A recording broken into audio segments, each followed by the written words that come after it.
Hi guys! Welcome back to my YouTube channel. Good morning, good afternoon, good evening sa ating lahat. Saan man tayo sulok ng mundo, sana ay nasa mabuti tayong kalagayan at ligtas sa anuman masamang kapahamakan. At bago ang lahat, shoutout muna tayo sa founder ng Kalingap, Kuya Bal Santos Matubang, Ate Edna Vlogs, Kalingap Rab, syempre kay Jack Matubang at sa lahat ng mga sponsor. At syempre, support po natin ang Facebook page ni Kuya Bal Santos Matubang, Ate Edna at Kalingap Rab.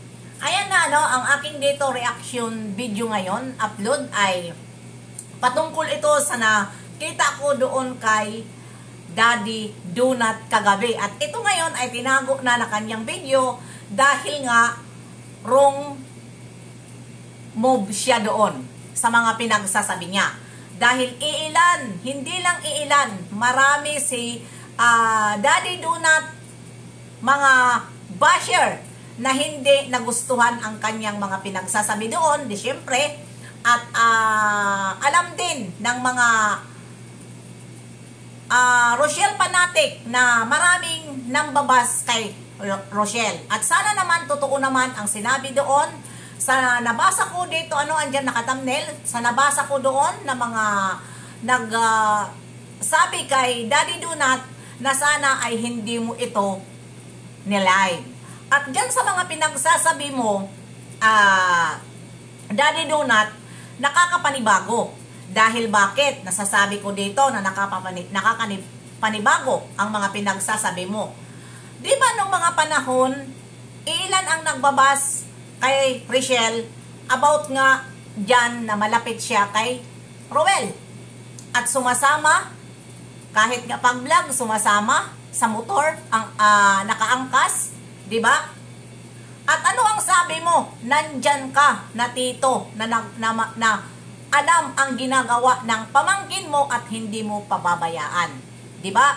At ngayon, based nga dyan sa sinabi mo, paano naman kayo na mga tito at mga kamag-anak ni Rochelle na pababayaan nyo lang? Diba? Ano ka na dyan? Mali ka na dyan. Dapat, hindi mo ito sinabi sa social media. Sinabihan mo si Rochelle, sinabihan mo si Dodong na hindi maganda ang inyong ginagawa, na gabi na wala pa ang pamangkin mo. Nakakapanibago.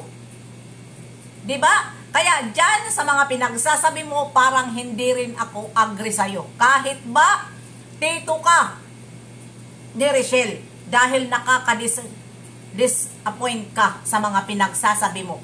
Totoo dyan sa mga iilan, hindi lang iilan, at marami kang nag-comment dyan na alam ko, yan, na nag-comment sa'yo ay concern lang sa inyo dahil mga supporter nyo yan bilang tito ka ni Rochelle. Kaya, sa narinig nila sa'yo, sila ay nagtaka at nadismaya sa mga pinagsasabi mo dyan. Diba? Ang sabi mo, kinakabig mo eh. Once na nakakakita ka ng basher, diba? Na kumakampi kay Roel, kumakambyo ka. Pero sa pananalita mo, may against ka kay Roel. Ano ang nakain mo? Ha? Huwag ganon. Do not. Ha? Huwag ganyan. Dahil alam ko ang istorya. Nababasa ko na sa mga mata ko. Hindi ba? Nababasa ko sa mga mata ko.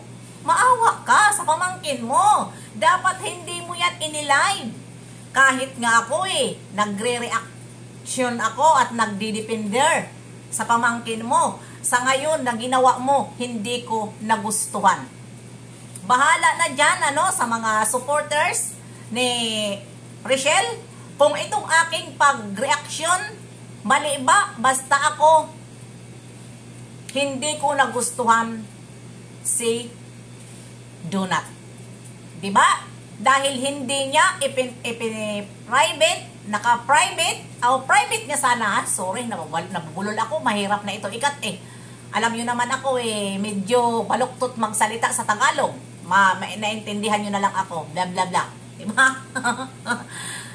Mismo ako, nanibago ako sa'yo at bigla na lang nag-iba ang ihip ng hangin dyan sa pananalita mo na ganon na nga.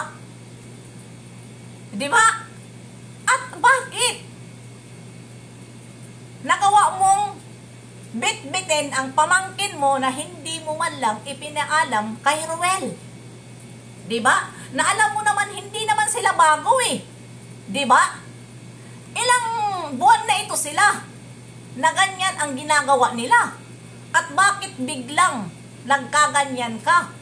Huwag ka magpadala sa mga taong nagsusulsul sa'yo. Do not. Kasi, dyan kayo masisira. Panindigan mo ang iyong sinabi na hindi hindi kayo mawawala sa kalingap. Aayusin mo ang takbo ng kalingap. At bakit ngayon? Mismo ikaw. Hindi maganda pakinggan yung mga pinagsasabi mo dyan sa live mo. Kasi nakakapanibago. Talaga, nakakapanibago. Dahil bakit? Nasabi ko na nakakapanibago. Hindi sila bago. Marami na tayong nakakakita, maraming na nakakapanood na lagi sila magkasama. Tapos ngayon, bigla ka nagpoprotekta dahil andyan kayo na mga kamag-anak. Paano naman kayo? Bakit? Ito ba ay, kung baga, sa ano na lang ha, direct to the point, ito ba ay, gusto mo ba ito na ihiwalay na si Richelle? Kay Ruel, real talk lang tayo dito. Kasi dyan naman sa pananalita mo eh. Diba? Ganun lang. Huwag na tayo, ganun lang tayo, huwag na tayo magpa-ligoy-ligoy pa pag tayo nagre-reaction. Kasi, naguguluhan ang nanonood sa atin pag tayo ay maraming paligoy-ligoy. Direct to the point. Para hindi sila malito. Diba? Dahil sila, na mga nanonood sa atin ay hindi sila bobo. Kahit natin salita na against tayo sa tao na yan, kahit hindi natin sinasabi, madali sila makakats up sa mga pinagsasabi natin. Kaya tulad ngayon, Donut, sa mga pinagsasabi mo, nakats up ko yan. Kaya nireaksyonan kita. Diba? Hindi magtaka na hindi kayo reaksyonan dahil pinablik mo. Pero ngayon, bakit mo ipinaibit? Nagsisi ka, na mali ka. Diba? Pinahamak mo ang pamangkin mo. Huwag ganyan dahil ang pamangkin mo maraming ilan ang nagbabas dyan sa ganyan. Diba? At wala na kayong magagawa kung halimbawa man kahit anong protekta nyo sa inyong pamangkin. Kung talagang in love siya sa kay Ruel, hindi nyo yan mapipigilan. Diba? Kaya, huwag nyong baguhin. Huwag mong baguhin. Diba? Do not, huwag mong baguhin ang nakita ng mga tao. Kung ano ang nakita nila na ganyan silang dalawa, yun na yun sila. Huwag mong protektahan. Kasi, alam mo, sa totoo lang, huli na ang lahat para magprotekta ka. Diba? Huli na ang lahat. Dahil, sumama ka din naman kung kahit saan sila. Diba? Saan kayo nagpunta noon? Sa meet and greet.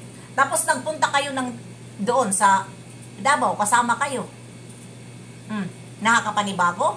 Kaya ayan lang, hindi ko nahahabain itong aking upload dahil doon lang ako sa nakita niya kagabi na hindi ko nagustuhan ang kanyang live.